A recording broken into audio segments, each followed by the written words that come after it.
Very good morning all of you. I hope आप सब बहुत बढ़िया होंगे। और आज की कक्षा हमारे दक्षिण भारत के विषय में है, जो कि प्राचीन इतिहास का एक सब टॉपिक है। दक्षिण भारत, उससे संबंधित आज हम कुछ प्रश्नों की चर्चा करेंगे। जो प्रश्न कभी ना कभी किसी न किसी पेपर में आए हैं, तो ये बहुत मोस्ट रिपीटेड क्वेश्चन है, तो इसलिए आपको ध्यान से पढ़ना ज़रूरी है, क्योंकि कभी ना कभी अगर दक्षिण भारत से प्रश्न आना है तो यहीं कहीं से आना है।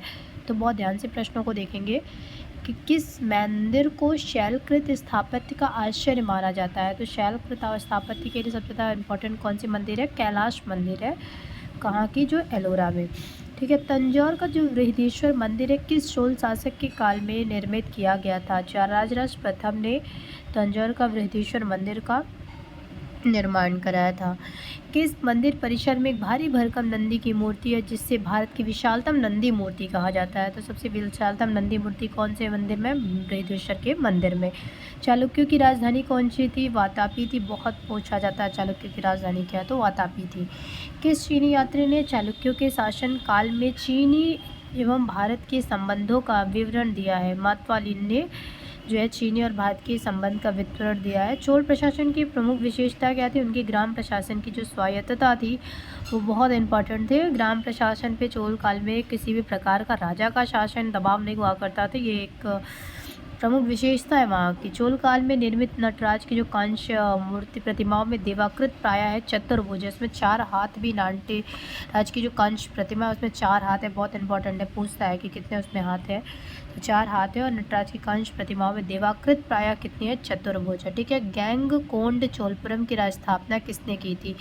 तो गैंग कोंड चोलपुरम की स्थापना राजेंद्र प्रथम ने किया था। किस वंश में प्रायः महिलाओं को प्रशासन में उच्च पद प्रदान किए जाते थे? तो वो कौन सा वंश था? चालुक्य वंश में महिलाओं को प्रशासन में उच्च पद प्रदान किए जाते थे। प्राचीन भारत का कौन सा महत्वपूर्ण केंद्र उस व्यापार मार्ग पर था जो कल्याणी को वेंगी से जो होता है? तो कल्याणी को वेंगी से जोड़ने वाला वो मार्ग कौन सा है? तगर मार्ग है।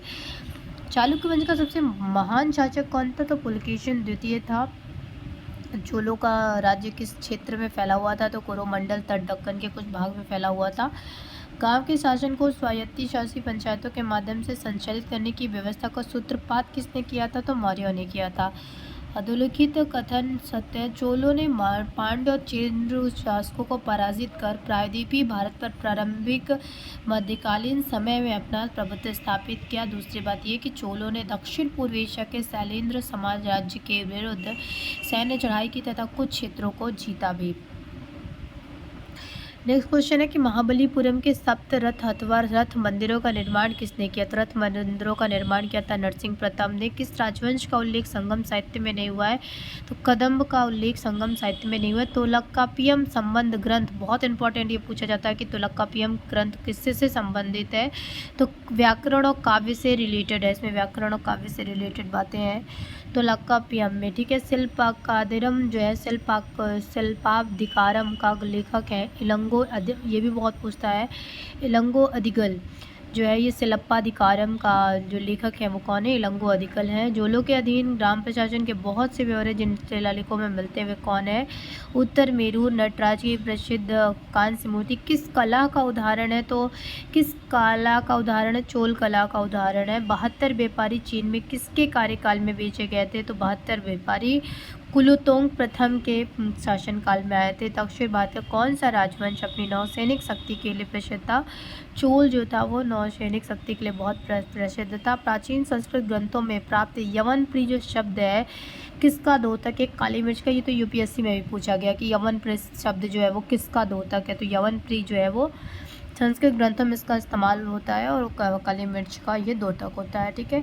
चोल शासकों में जिसने बंगाल की खाड़ी को चोल झील का स्वरूप प्रदान किया वो कौन था? राजेंद्र प्रथम था। चोल झील का स्वरूप प्रदान करने वाला प्रथम इंसान कौन था? राजेंद्र प्रथम था। एशिया की प्रारंभिक शताब्दियों में भारत और ओमान के बीच में घनिष्ठ व्यापारिक संबंधों की सूचना किस पुरस्थल की खुदाई से प्राप्त हुई थी? तो आरिका मेडू से हुई थी। दक्षिण भारत के विशेषकर चोल युग के स्थापत्यों की विश्व में श्रेष्ठ माना जाता है नटराज की कांस्य मूर्ति को। कवि कालिदास का नाम उल्लेख हुआ किस में हुआ है? तो ऐहोल के उत्कीर्ण लेखों में कालिदास का नाम आपको मिल जाएगा। धार्मिक कविताओं का जो संकलन है वो कुरल किस भाषा में? कुरल तमिल भाषा में है। कुछ कुछ वंश है, कहाँ कहाँ से उनका रिलेशन है वो देखेंगे। गुप्त काल जो है, गुप्त काल में देवगढ़ का दशावतार मंदिर बहुत सुना होगा, तो देवगढ़ जो है वो गुप्त वंश से रिलेटेड है, उत्तर प्रदेश के ललितपुर में जो कि पड़ता है। चंदेल जो है खजुराहो मध्य प्रदेश, छतरपुर चालुक्य बादामी कर्नाटक, पल्लव पलमैली, ये बहुत बार पूछा गया तो ये इम्पोर्टेंट है, बहुत इम्पोर्टेंट है। कौन सा जो है प्राचीन भारत में व्यापारियों का निगम था, तो मणिग्रामम। मणिग्रामम जो था वो व्यापारियों का निगम था। संगम युग में उरैयूर किसके लिए विख्यात था, तो कपास के व्यापार का महत्वपूर्ण केंद्र था। जो उरैयूर जो है वो कपास के व्यापार का महत्वपूर्ण केंद्र था। तृतीय संगम हुआ था मदुरई में हुआ था। तृतीय संगम कहाँ हुआ था, मदुरई में हुआ था। पांड्य राज्य की जीवन रेखा कौन सी नदी है, पांड्य राज्य की जीवन रेखा बेंगी नदी है। कौन सी नदी है, बेंगी नदी पांड्य राज्य की जीवन रेखा है। चोल काल में किस एक ने सिलोन पर विजय प्राप्त की, तो सिलोन पर प्राप्त करने वाला, विजय प्राप्त करने वाला राजेंद्र प्रथम था। कौन सा बंदरगाह पोर्ट के नाम से द पेरिप्लस ऑफ इंथ्रेंसी के लेखक को ज्ञात है, आरिकामेडू। किस वंश के शासक अपने शासनकाल में अपना उत्तराधिकारी घोषित कर देते थे, चोल काल में। चोल साम्राज्य को अंततः किसने समाप्त किया, मलिक काफूर ने समाप्त किया। दक्षिण भारत का जो प्रसिद्ध तक्कोलम का युद्ध हुआ था, चोल एवं राष्ट्रकूटों के मध्य हुआ था। आगे का इसकी बचा हुआ जो है वो नेक्स्ट वीडियो में देखेंगे। लेकिन ये प्रश्न इतने इम्पॉर्टेंट है कि किसी न किसी परीक्षा में कभी ना कभी आए हैं, तो बहुत इम्पॉर्टेंट है, इसलिए इसको बहुत ही ध्यान से पढ़िएगा और रिवीजन करिएगा।